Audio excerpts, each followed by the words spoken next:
Hello guys, my name is Dead and I'm back with another Tokyo Ghoul video. Today I wanted to talk about Haru and a few other things. Let's talk about Haru's pros and cons, the good and bad, whether or not she's a good unit, bad unit, and what she brings to the table. First things first, let's start looking at Haru. She's a red unit. So we all know red units are very uncommon in the game, especially good ones. There's a lot of red units, but not good red units. So we have Shirazu, Haru, Kuzenao, and Amon, and Birthday Kaneki. It's 5 units. It's grown much bigger now, so Haru is a great addition. Now, before I start talking about all her goods, matter of fact, let's start with the pros and then let's talk about the cons. So the pros with Haru is her attack. She has a decent amount of attack, 930 attack. Let's go to the skill.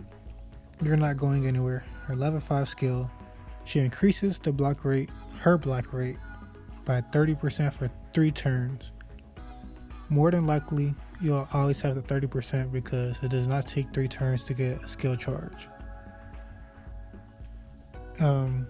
She deals 1.8 damage to front row enemies 10 times. 10 hits is great, fantastic. 1.8 damage, fantastic. The higher the damage to the front row of enemies, the better the multiplier is going to be. Whether they do whether they do a self buff for 2 times or 1.75 attack up on the self buff, at all points and goes down to the deal damage to the front row enemies or to one enemy, specific enemy. The reason I say this is because there are so many units with high self buffs, but they only do 1.2 damage to a unit, or 1.3 damage, or 1.5 damage. Now, Takizawa, he's one of the units that does 1.5 damage to one target, but he's not a self buff. He can get Eto's buff. He has bleeding and he has break burst. He has a lot of tools that help him do more damage, and he attacks 10 times, so his damage output is much more higher than a normal unit who does a 1.5 damage multiplier. Now, on the other hand, we have Kuja Kaneki. Kaneki. He does a self buff of 1.75, which is not bad. He already has a high attack, which is 1600. First of all, that's an amazing attack stat to start off with. 1600, 1.75 buff. He I believe he attacks 10 times, and he does let me check for you. I have him.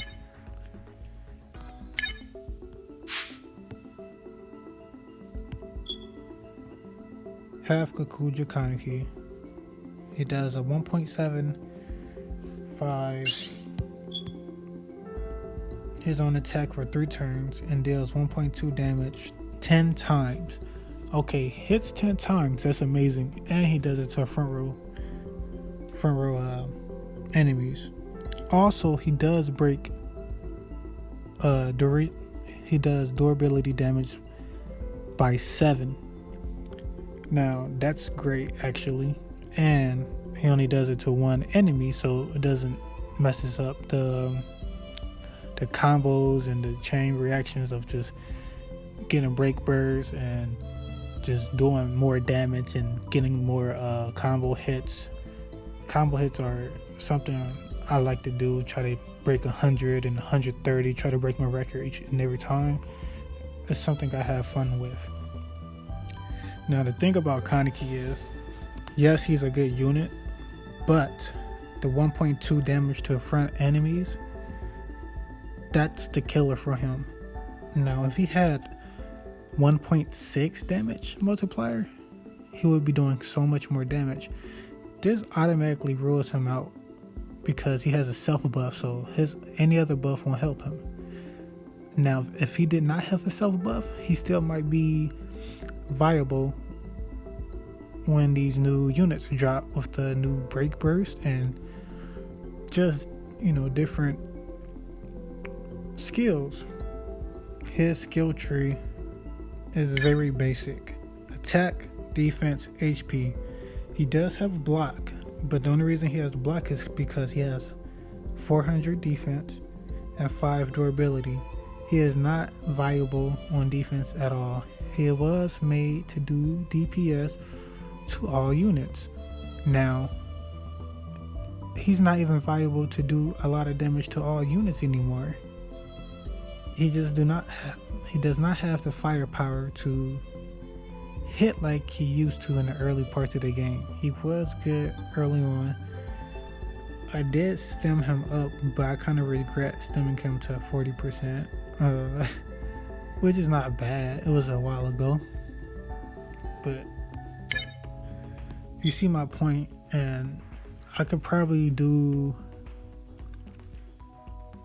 a showcase showing the damage multipliers of different people who have different damage multipliers doing certain numbers. So we would have Takizawa. I got him at 0%, so it would be nice to show his damage.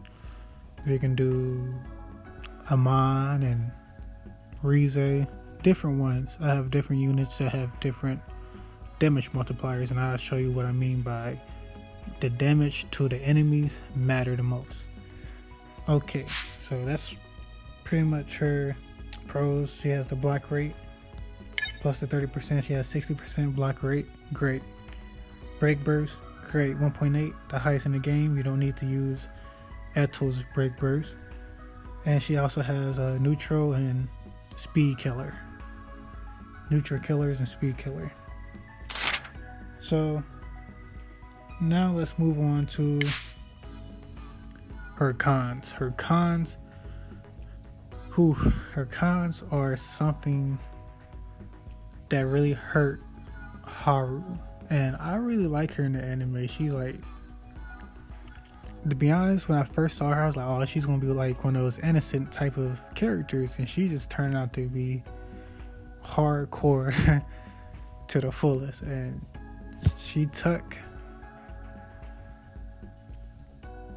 she made me a fan of her. That's all I can say. Now, Haru's HP minus 1 point, too low. Very, very low. 6,000, not enough.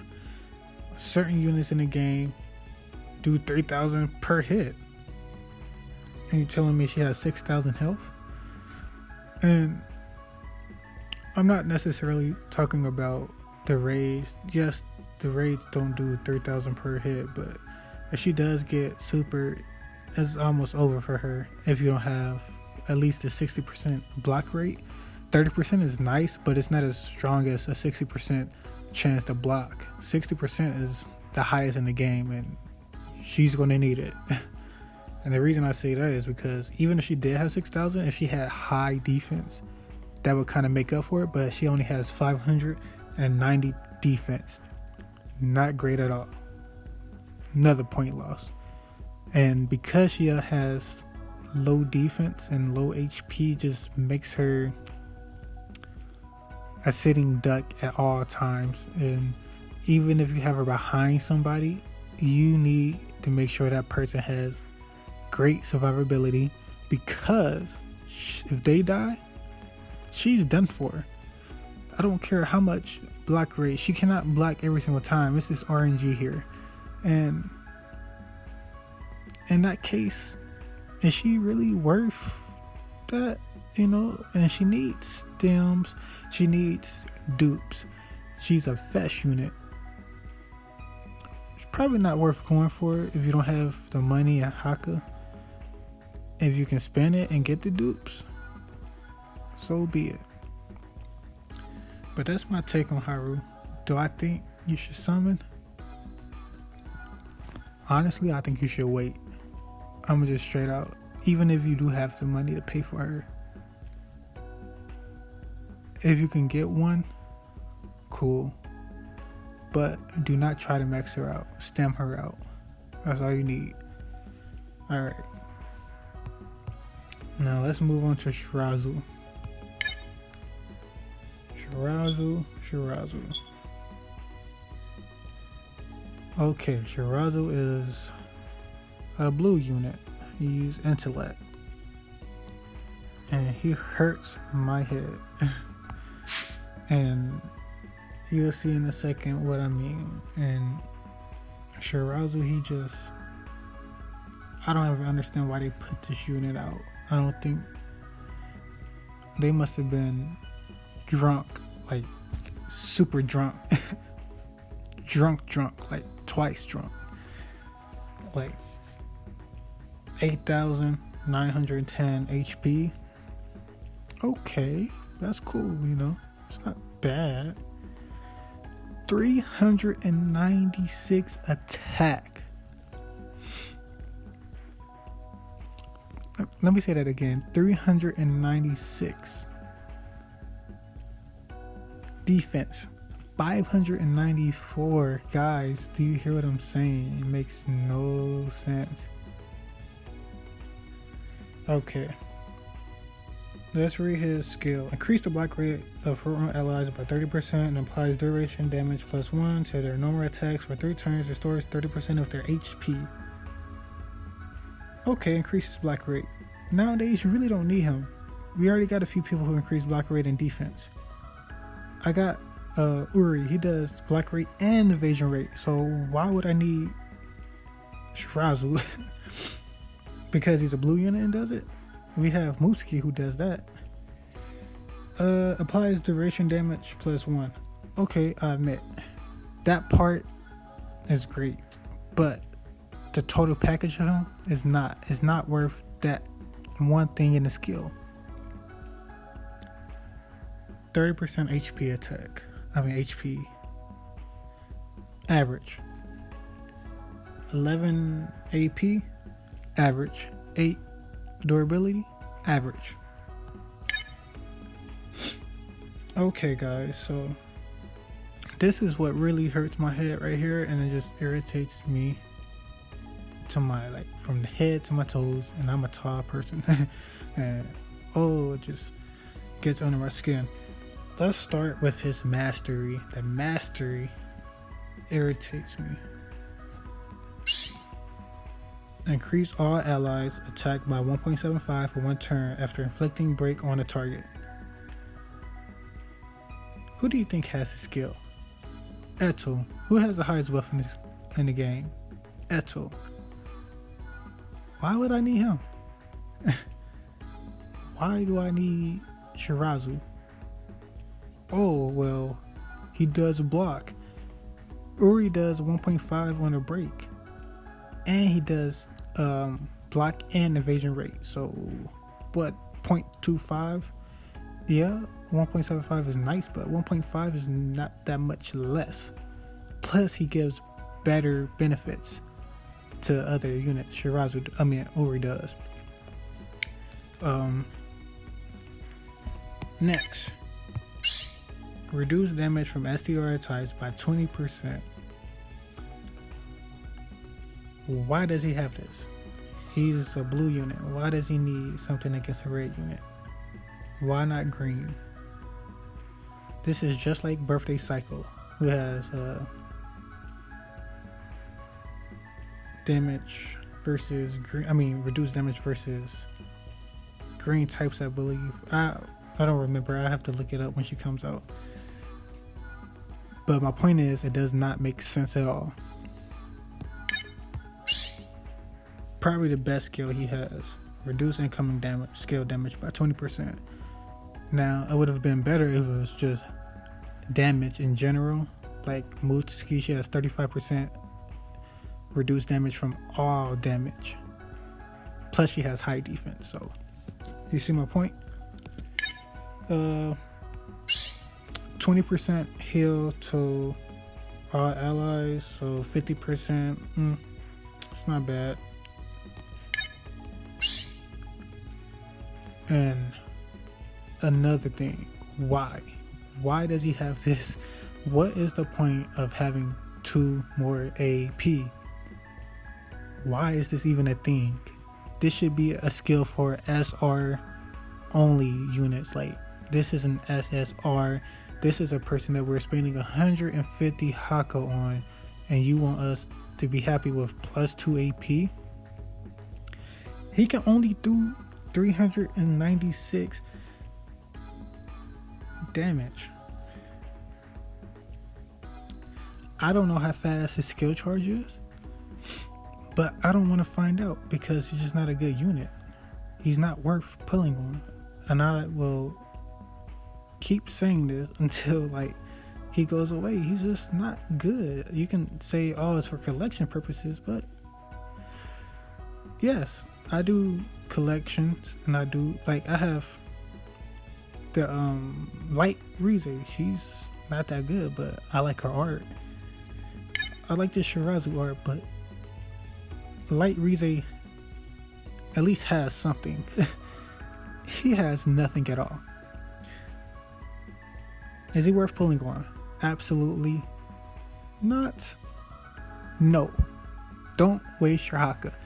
New units are coming. Better units are coming.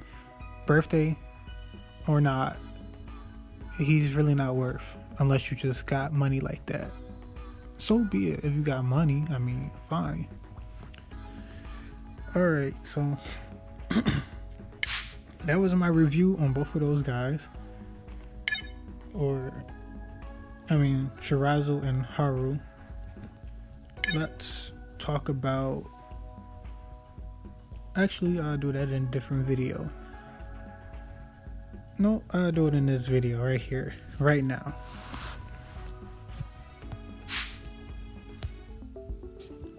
Alright. Let's do a Hoji video. Hoji, my man. They did you so wrong in the anime. They kill him off like, oh man, against him and Tartara. Like, that should have been a better fight. Like, it was just so disappointing. But I still like Hoji. Not too many people care about Hoji, but I like Hoji. They just kind of just like forgot about Hoji until like the last part and like, oh yeah, Hoji, let's kill him off. You know, like, you don't see Hoji at all in anything really. But I'm not saying Hoji is my favorite. Is, you know, you just have so many things you just missed out on, and just, that's the thing about Dragon Ball Z. Even though their series was like freaking forever and every episode took like an hour, some things still don't make sense in Dragon Ball, but we love that stuff because it prolonged the series. You know, some stuff, yeah, could have been taken out, but look where Tokyo Ghoul is at now. It's finished, and they freaking rushed through the last part of the season. Let's start this game. As you know, this is the team that I used in the Let me turn this down a little bit. Okay, guys. Let's just watch some gameplay really quick, and I'll talk about what I want to talk about. I always like to go for Shinohara because he just has low AP, but the rest of everybody else, they just get their skill a little bit faster, especially because Juzo has hit damage, chance, and that doubles his skill charge. Come on, please, come on.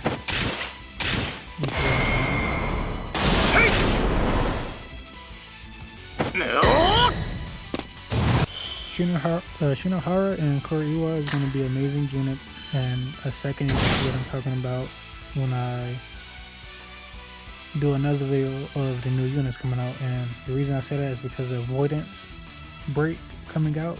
So on the break burst you get avoid chance, and Kuriwa, he's like the opposite of Shinohara, and Shinohara has 2 times damage to block, and Kuriwa has 2 times damage to evasion. I'm pretty sure in the future they'll have a break burst for Shinohara, and really with all these blocking units and evasion rate units, like these guys are still good and already good. We just need Eto to buff their attack higher, and their defense are pretty high. Everything is pretty good, you know, for the most part. Plus they have nullify, block and evasion rate, so like they won't be able to dodge. They're guaranteed to get that 2-point damage every single time. They did very well with these units, especially Kuriwa and Shinohara. They are solid units that you can keep using for a very long time. I don't see them going anywhere. He has 0.5 attack. He does it to the front row. He has the attack of the front row. He increases the block rate by 50% and deals 2.2. They have the highest damage output, 2.2, and Kuriwa has 2.4. Are you following me? Okay. Let's do some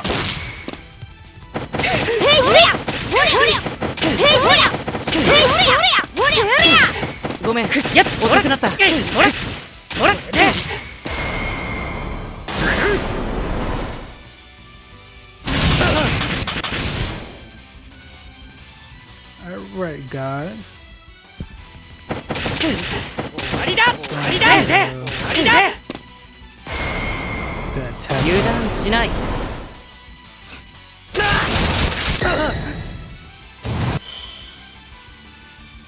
But yeah, anniversary, guys. This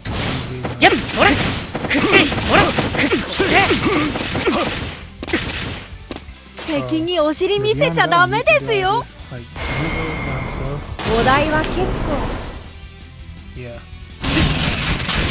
And yeah, that's against a CCG member, so he's doing about almost 30k on a crit with a CCG. So just imagine what he's doing with a. Matter of fact, I think Nike's still going on. Matter of fact, I think Nike's level right now after this.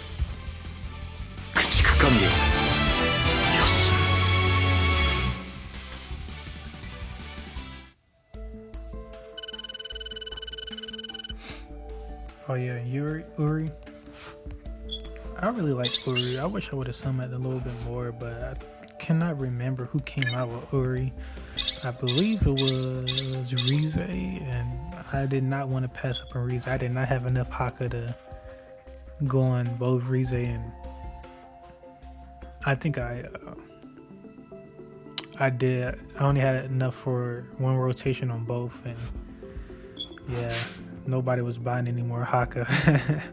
So I was like, that's it. I stamped Rize from 0% to like 90 something. So next war she will be at 100%. I guarantee you. Okay, let's go to Naki. Oh yeah. I didn't realize Juzo was still boosted. Huh.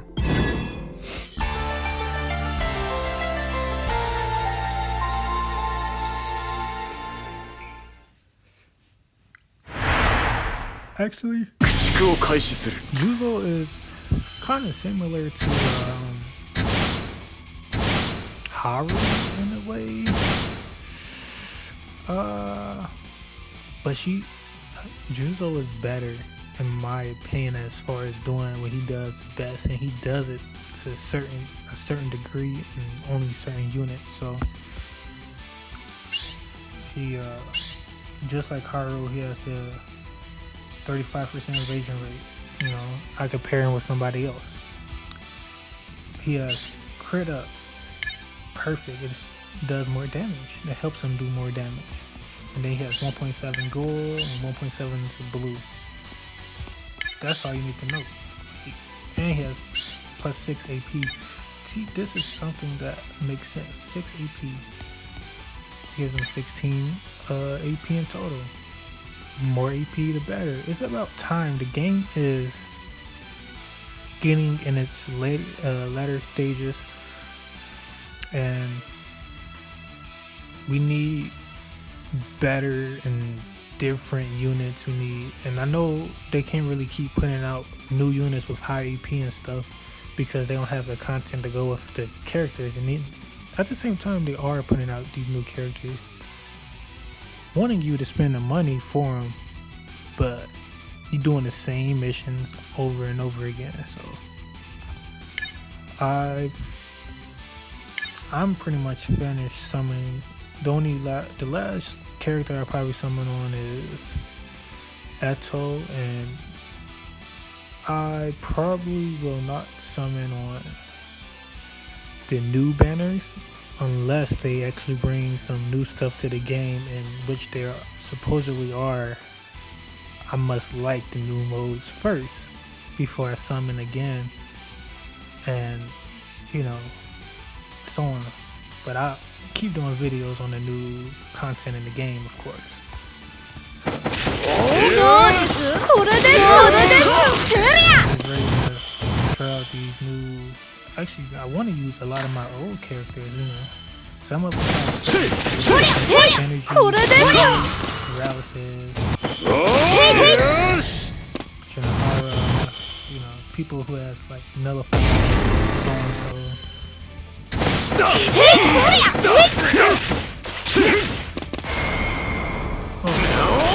Let's check this out right here.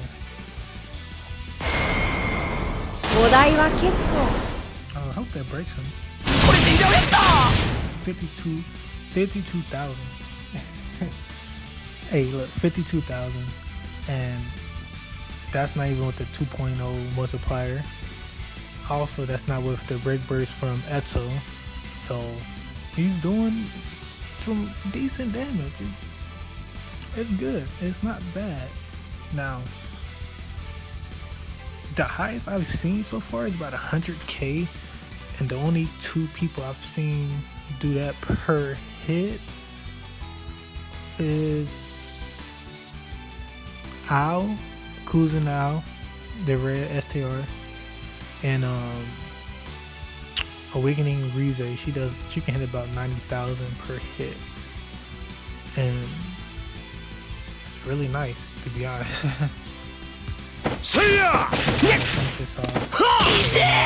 Probably in the video right here.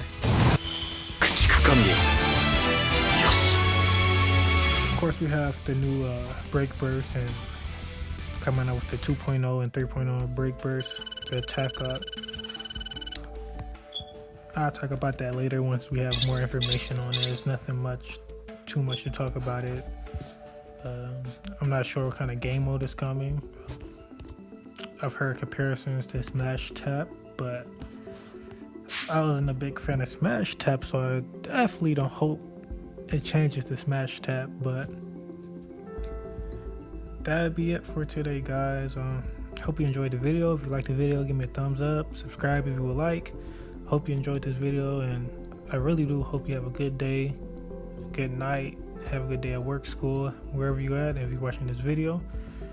And I'll see you later. Peace out.